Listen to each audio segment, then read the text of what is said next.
You don't really expect your life to implode before noon on a Tuesday, but that's exactly what mine did. I was standing outside a courthouse in downtown Atlanta, holding a manila envelope full of final divorce paperwork, wondering how the hell my 20s bled into a decade of lies and codependency with a man who thought emotional availability was a football formation. I had nowhere to go. No kids, no house, my name never made it onto the deed. Imagine that, and only half the money we'd saved because apparently I didn't earn it. After 13 years of keeping him fed, clothed, and unarrested, I had exactly 3 cardboard boxes to my name and a stress-induced twitch in my left eye. That's when my sister Alyssa stepped in. Or swooped in.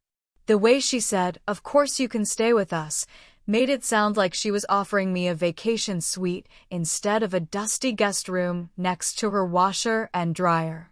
"Just until you get back on your feet," she said. "We're family." I've learned, painfully, that when people say we're family, it usually means we expect you to shut up and take it. So I moved in. Just me, my 3 boxes, and my shattered self-esteem. Alyssa lived in the suburbs with her husband Brad, a guy who wore cologne to mow the lawn and talked to Alexa like she was his secretary. "Alexa, remind me to pick up steaks at Whole Foods. Prime rib. Not that cheap shit." He loved calling things cheap shit, including me, eventually. At first, things were fine. Not good, not bad. I tried to stay out of the way. I offered rent. Refused. I offered to cook, declined. So I started cleaning because I didn't know what else to do with my hands or my brain. And then, subtly, things started to shift. The first time was small. I left my phone on the kitchen counter while I took a shower. When I came back, it was in the living room. Open. Face down. I chalked it up to memory lapses. Maybe I brought it in there. Maybe I didn't. Then I started noticing my laundry had already been folded when I came to get it. Cute, right? Except my underwear was always on top, like a display. And I'm sorry, but no one folds a thong like origami by accident. Alyssa said I was being dramatic. "You always overthink things," she smiled, pouring her $9 oat milk into a $300 espresso machine. "Brad's just being helpful. You've been through a lot." She wasn't wrong. I had been through a lot. So I tried to believe her. I told myself I was lucky. That I wasn't sleeping in a Motel 6. That my sister cared enough to let me into her home. That I was imagining things. But the first time Brad accidentally walked into the bathroom while I was drying off, eyes wide like he'd just seen the face of God, I knew something was off. He didn't even pretend to be surprised. I stood there, dripping wet, towel clenched, staring at this man who smirked as he mumbled, "Didn't know you were in here." My heart wasn't pounding from exposure. It was pounding from recognition. He knew. And he wanted me to know he knew. That's when I started making notes. Not in a journal, too easy to find. No, I started emailing myself. Dates. Times. Everything that felt off. I didn't know it yet, but I had just declared war. And the guest room? That was going to be the battlefield. You know the feeling when you're being watched? Not the big, dramatic kind. Not stalker in the bushes or camera in the ceiling level. Just that low, buzzing anxiety that someone's eyes are brushing against your skin when they shouldn't be. That feeling became my new normal. A week after the bathroom incident, yes, I've started naming them, my favorite hoodie disappeared. A gray Georgia Tech pullover, fraying at the cuffs, stained with grief-era ice cream. Not cute, not valuable, but mine. Gone. I asked Alyssa if she'd seen it. She shrugged, said, "Maybe you left it somewhere." Brad, slicing mango at the counter, added without looking up, "Didn't see it." His knife hit the cutting board in these even, smug little taps. Tap, tap, tap. I turned my room inside out. Nothing. And then I noticed my jewelry box, One of those wooden ones with little velvet-lined drawers had one earring missing. Just one, a gold hoop from a pair my mother gave me before she died. The box hadn't been moved. The other hoop was sitting right there, alone, like a dare. That was the first time I locked my door. Alyssa made a joke about it the next morning over breakfast. "You locking yourself in there like it's a panic room?" I laughed, but something in me curled. I said, "Just trying to get some peace." Brad chuckled and said, "Yeah, good luck with that."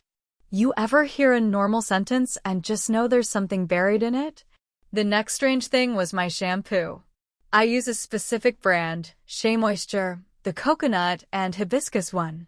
It's not exactly cheap, and I buy it myself, thank you very much. I know how full the bottle is every time I shower. One morning, I reached for it, and the bottle squirted out like water. Someone had topped it off. Badly. I stood there, naked, holding this watered-down lie in my hands, thinking, this isn't forgetfulness. This isn't bad luck. This is deliberate. I confronted Alyssa. Calm, polite, like a woman asking for her mail. She blinked at me like I'd asked if she'd stolen my oxygen. "Why would we mess with your shampoo?"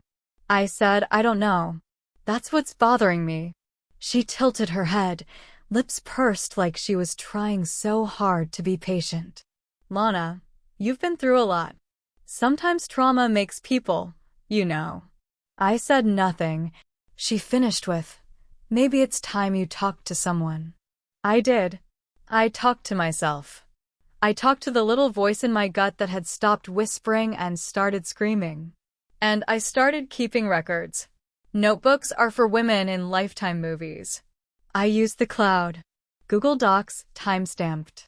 Voice memos. I took pictures of where I left things, shoes at angles, drawers half closed, toothpaste cap aligned just so. Not because I'm crazy. Because gaslighting is a slow poison, and I needed to prove, to myself, at least, that I wasn't the one holding the bottle.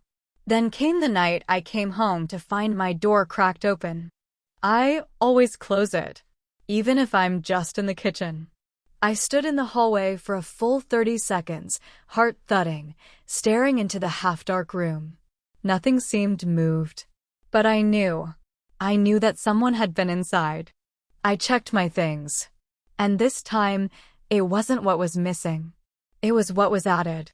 On my dresser, where I kept a little tray of earrings, was a single new object. A piece of mango skin. Just the peel. Curled. Sticky. Fresh. I walked straight to the bathroom. Scrubbed my hands. Sat on the toilet lid and tried to breathe. Because that wasn't a mistake. That wasn't forgetfulness. That was a message. I didn't know what it meant yet. But I knew who sent it. Let me preface this by saying, I don't want to think every man who compliments me is trying to get in my pants. That kind of hypervigilance comes from growing up in a world where catcalls start before your training bra does. You learn to brush it off.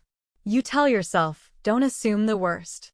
But when Brad leaned over my shoulder one morning, close enough for his cologne to stick to the back of my throat, and said, "You smell different today," in a good way, I didn't brush it off.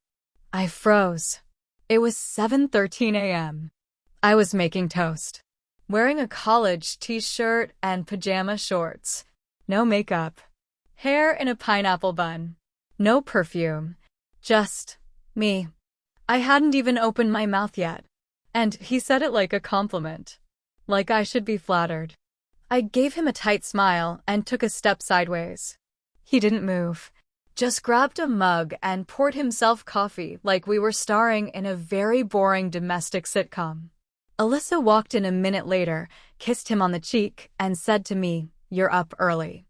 I wanted to scream, "Yeah, and your husband's nose is in my hair." But instead I said, "Couldn't sleep." Which was true. That morning was the turning point for me. The moment I stopped hoping I was wrong. Because Brad wasn't just friendly. He was careful. And creepy. And completely certain that I wouldn't do a damn thing about it. He got bolder, too. A few days later, He commented on the lotion I use. Said it left a nice sheen on my legs. My legs. I wasn't even wearing shorts that day. Just loose yoga pants. He was imagining it. Or remembering. Either way, no. I told Alyssa again. Not about the mango peel. I still wasn't ready to be labeled paranoid. But I mentioned the smell comment. The lotion comment. The bathroom incident. I even joked that maybe I should start wearing a body cam. She exhaled hard and said, Jesus, Lana, you're making this into a thing. I'm not making anything. He is. He's just friendly. That's Brad. You've known him for a decade, and I've never lived with him before. She crossed her arms. You've been really tense lately. Honestly, maybe it's time you looked for your own place. Not because we want you gone, she added quickly. Just, it might help you feel more stable. Stable. Like I was the shaky one. I nodded. Because that's what you do when you've been labeled too much. You agree. You smile. You make them feel comfortable. But later that night, I cried into a kitchen towel in the laundry room, the only space in the house that didn't smell like their lives. I cried because I wasn't crazy, and I was tired of trying to prove that. I wanted to leave. God, I wanted to leave. But something stopped me. And it wasn't weakness. It was that tiny, vengeful seed that grows when someone makes you feel small. When someone rubs your sanity between their fingers like lint. When someone's hands get too close and their words come dipped in oil and you realize they think you'll never fight back. That seed? It sprouted that night. Because I wasn't going to run. Not yet. Oh, sure. On paper it looked the same. Laundry cycling in the garage, the hum of the dishwasher at night, Alyssa tapping away on her laptop during her remote HR job, Brad leaving motivational YouTube videos, blaring in the living room like he was prepping for a TED Talk no one asked for. Everything was in place. But underneath it all, something had shifted. I noticed it in the way Alyssa closed the pantry door 1 inch harder when I was in the kitchen. The way she didn't ask if I wanted anything when she ordered Thai food. Or the way Brad stopped pretending to accidentally bump into me in the hallway and started making eye contact that lingered a beat too long. Like we were in on some kind of joke together. And I was the punchline. So one evening, after another chilly dinner where the air was thick with everything unspoken, I knocked on Alyssa's bedroom door. Can we talk? I asked. She was in bed in her robe, scrolling through her phone like it owed her money. Brad was in the ensuite bathroom, singing along to Imagine Dragons like it was the national anthem. She looked up, tired but polite. Sure. What's up? I hesitated. Sat at the foot of the bed. I feel like something's changed since I moved in. I'm trying really hard to be a good guest, but I feel like I'm walking on eggshells. Brad's made some comments that make me uncomfortable, and I think we need to talk about boundaries. She blinked slowly, then sighed. Here we go. You know, Lana, she said, voice neutral but tight, I'm really trying to be understanding. I know things have been hard for you. But this constant suspicion, this drama, it's exhausting. I'm not being dramatic, You said he commented on your smell. So what? People notice things. You said he folded your laundry. He does that for me too. You're acting like he's sneaking into your room at night. She laughed, like that was just the most outlandish thing she could imagine. I didn't laugh. She noticed. Her smile faltered. Then Brad emerged from the bathroom, shirtless, hair wet, wiping his mouth with a towel like a movie villain. Everything okay in here? Lana's just feeling a little sensitive, Alyssa said, throwing me a sidelong glance that stung more than a slap. Brad smiled that smile and said, You need anything, Lana? I'm always around. I felt like I was going to vomit. No, I said, standing. I'm good. But as I walked out, Alyssa called after me, Lana. Seriously. Try not to blow this out of proportion. We're trying to help you. Just stop causing drama. Be a good guest.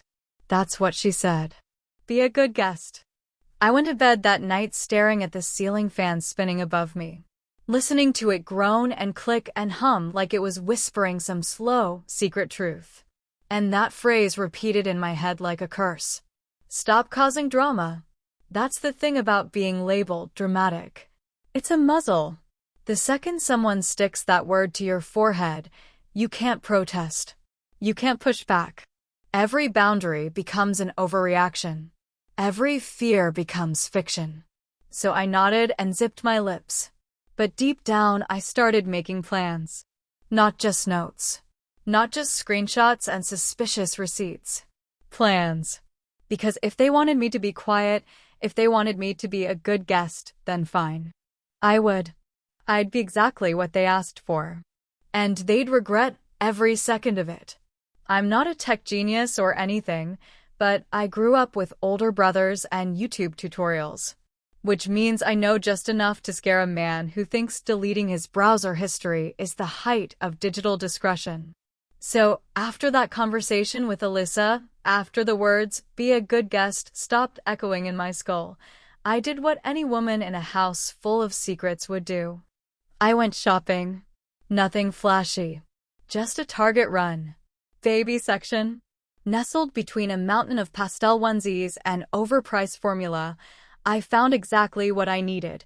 A baby monitor with Wi-Fi, night vision, audio recording, and, most importantly, a discreet little black camera the size of a ping-pong ball.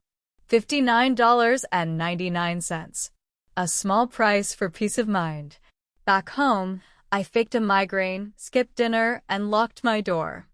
I spent the evening hollowing out an old stuffed bear from the box of childhood keepsakes Alyssa had dumped in my closet for nostalgia. I wedged the camera inside its plush belly right behind one glass eye. Position was everything.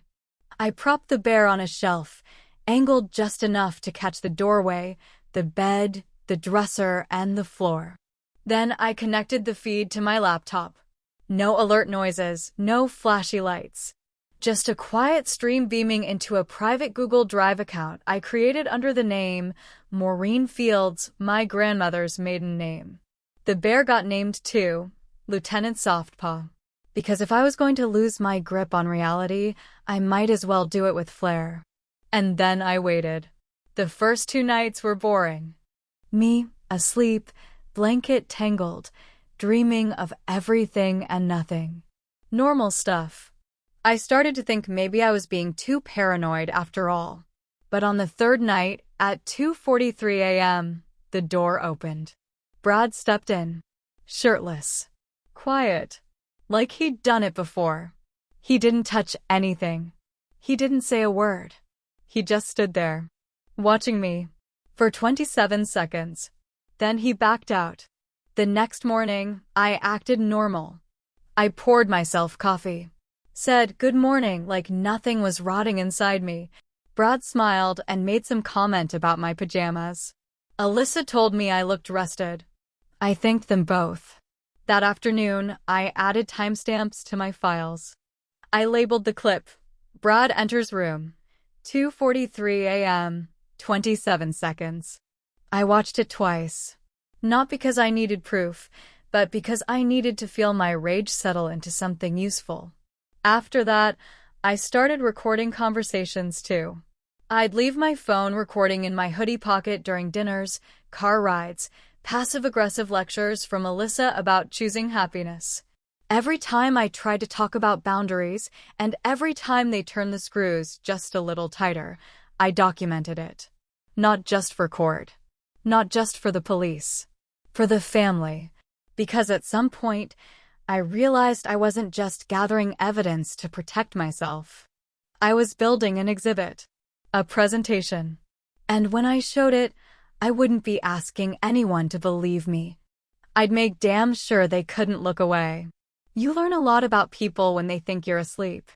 You learn even more when you stop pretending you don't notice.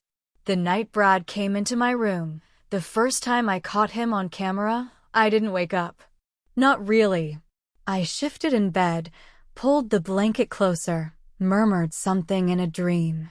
But when I watched the footage the next day, my stomach twisted so hard I nearly puked into my own hands. He didn't just walk in and stand there. He watched me. Like I was something on display. Like he was making decisions.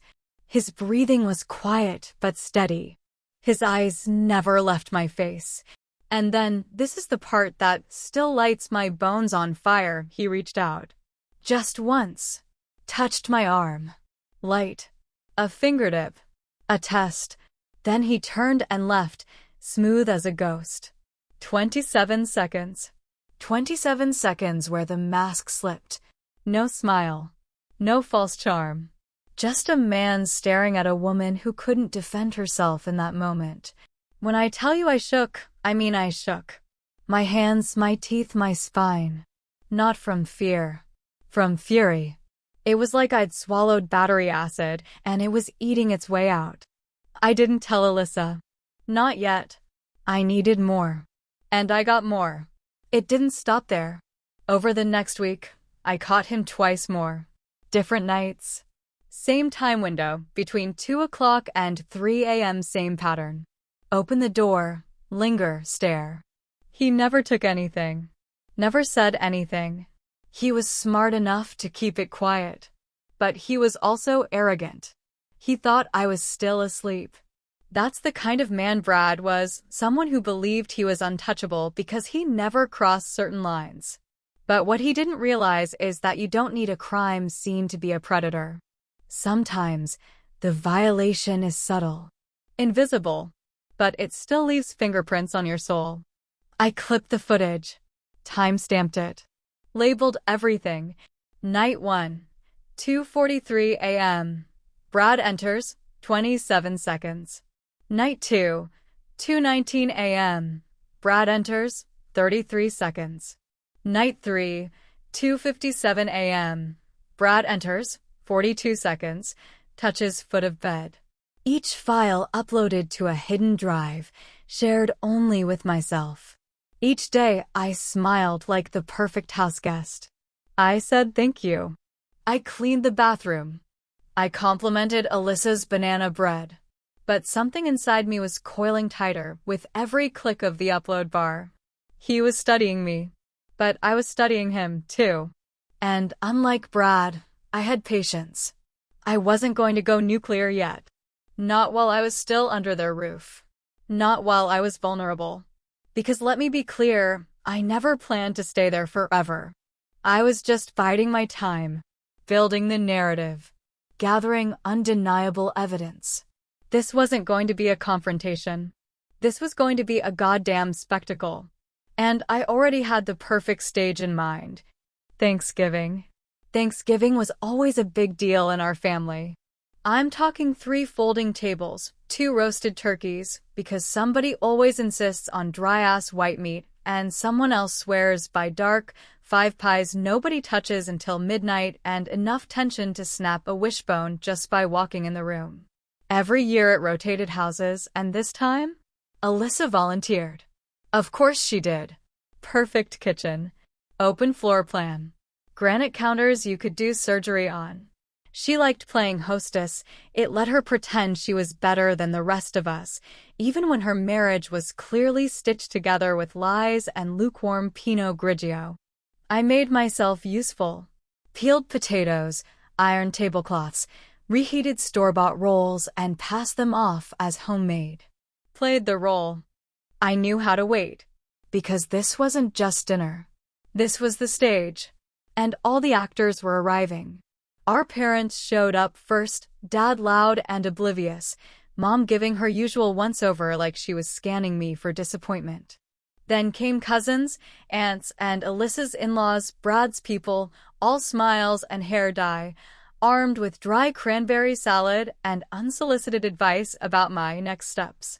It was a full house. 15 people in and out of the kitchen. Football on the living room TV. Candles flickering. Brad carving the turkey with the smug precision of a man who hadn't been caught yet. I waited until the second round of wine. That's when Aunt Louise leaned in, hand on my wrist, and said, "So how's it been, sweetheart? Living with your sister again after all these years? That must be something." I felt every eye in the room do that subtle flick toward me. They all wanted a story. They were expecting me to be diplomatic. Civil, "It's been hard, but we're managing. So thankful to have family. Something pretty." Instead, I said, "Do you really want to know?" Louise blinked. "Of course." I pulled my phone out of my back pocket, unlocked it, scrolled to the folder labeled for Thanksgiving, opened the first video, turned the screen toward the room, and hit play. It took a few seconds before the silence hit. You know the kind, when forks stop clinking and air gets heavy. Lieutenant Softpaw came into view, perched on his shelf like a little sentry. The night vision footage showed the door creaking open. Brad entering, shirtless, silent, staring at my sleeping form. No one said a word. Then the second clip. Another night. Another entrance. Longer this time. His hand reaching out, touching the edge of my blanket. Then the audio files. Snippets of Alyssa dismissing me. "You always overthink things. Brad's just friendly. Stop causing drama." And finally, one quiet clip of me saying, "I don't feel safe here," and Alyssa replying, "You're being paranoid." I turned the phone off, and I said, with the calm of someone who'd already buried the body, "You asked how it's been." No one looked at Brad. Not a soul. He stood near the kitchen island, frozen, jaw tight, nostrils flaring. Alyssa sat pale and stiff, clutching her wine glass like it could transport her to a different universe if she just held on tight enough. No one moved. No one knew what to say. But I did.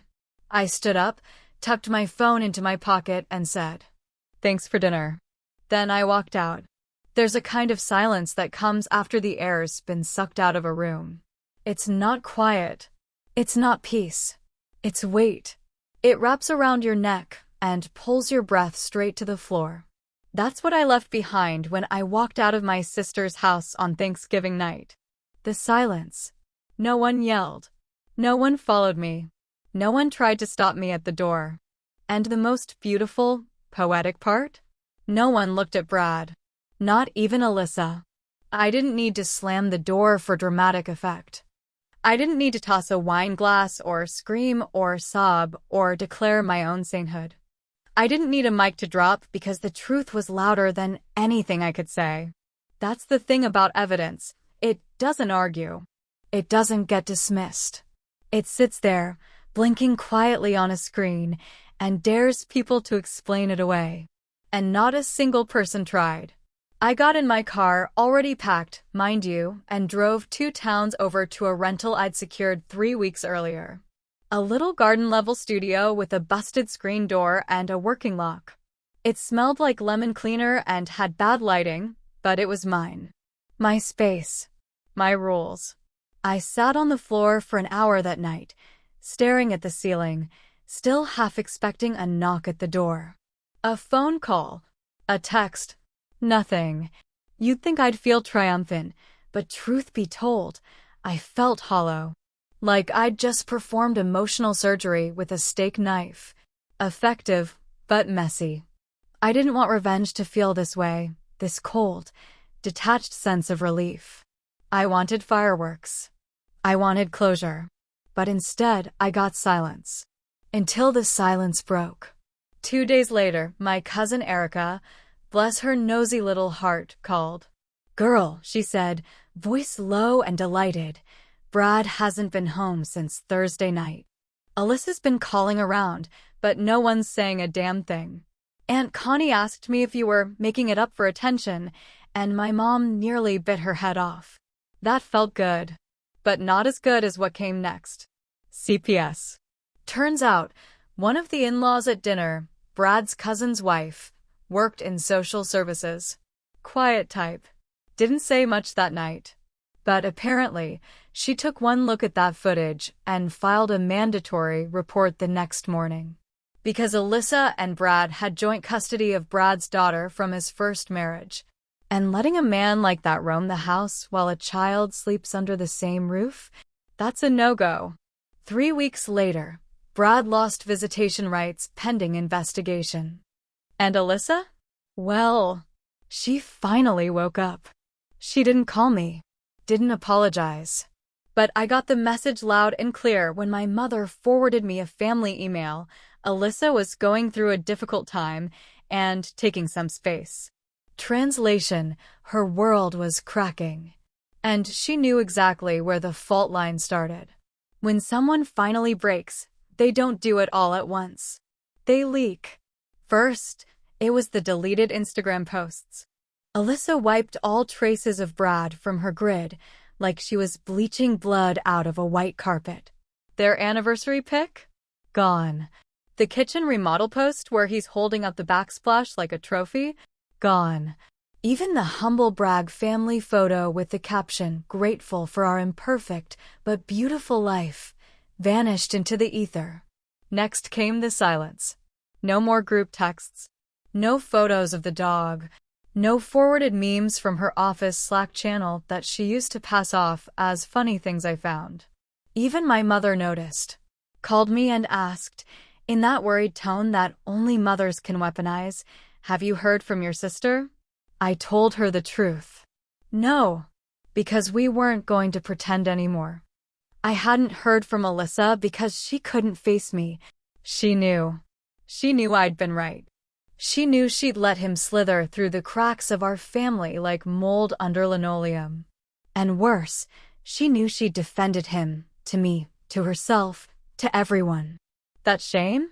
It's radioactive. But I didn't stay long in the aftermath. I didn't linger to talk it out or play cleanup crew for her guilt. By the time CPS opened their case file, I'd already closed mine. The footage, the audio files, the names, the dates, I sent it all. Packaged in a carefully worded email to a detective whose card I'd picked up from a community self-defense workshop the year before. I didn't have to accuse anyone. I just shared. They did the rest. I didn't need to stick around for the fallout. I didn't want to see Brad sputter through some pathetic denial or Alyssa try to rewrite history in the key of victimhood. I'd done what I came to do. I got out. My new place? It was small.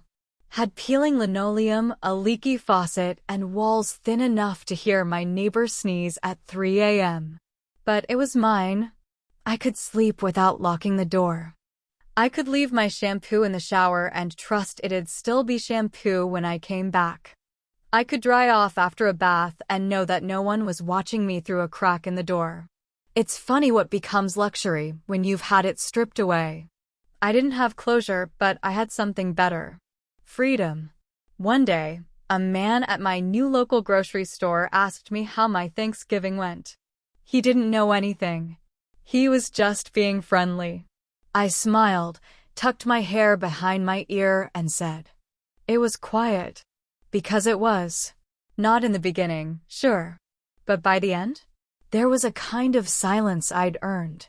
And no one was going to take that from me. When people tell you to just be nice, what they usually mean is don't make me uncomfortable. That was Alyssa's language. Polite, sharp-edged requests dressed up like favors. Could you not bring that up right now? Maybe don't read too much into it. Just be a good guest. She said it like a prayer, like a spell she could cast to make everything stay the way she wanted it, neat, controlled, unquestioned. But I was never the one who made a mess. I just pointed at it. And when I finally stopped pointing and hit play, I watched that neat little spell of hers shatter. Not all at once, but piece by piece. A ripple through a room full of people who had never, not once, questioned the version of reality she kept on display like fine china. They told me to share, to speak up, to say what's going on if something was bothering me. So I did. I gave them the footage. I gave them the audio. I gave them the tone, the tension, the cold gaslighting served for breakfast every morning next to dry toast and fake smiles. Exactly what they asked for. I didn't scream. I didn't burn the house down. I didn't post it online or drag anyone through the mud publicly. tempting as it was. I didn't have to. Truth, when delivered with the right timing, is more destructive than any rage. It doesn't knock, it buries. Alyssa lost custody temporarily.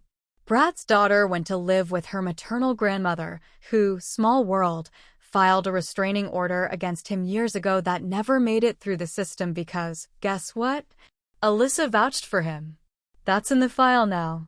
On record. I stayed out of it. Didn't talk to lawyers unless asked. I sent one statement, attached my files, signed my name, and let the adults do the rest. What do I have now? Nothing spectacular. A studio apartment with a window that sticks in the winter and a hot plate that overheats if I cook rice and eggs at the same time. A bookshelf made out of milk crates. A thrifted couch that sags in the middle like it's carrying secrets of its own. But it's mine, every inch of it. And when I sleep now, I don't set up a camera. I don't flinch at creaking floorboards. I don't worry that someone's in the next room, planning their next violation. I sleep. Because I made them watch. I made them see. And the thing about forcing people to witness truth is, they can't unsee it. I was the dramatic sister. The fragile one. The house guest who needed to stop causing trouble. Until they asked me to explain. And I did. Exactly what they asked for.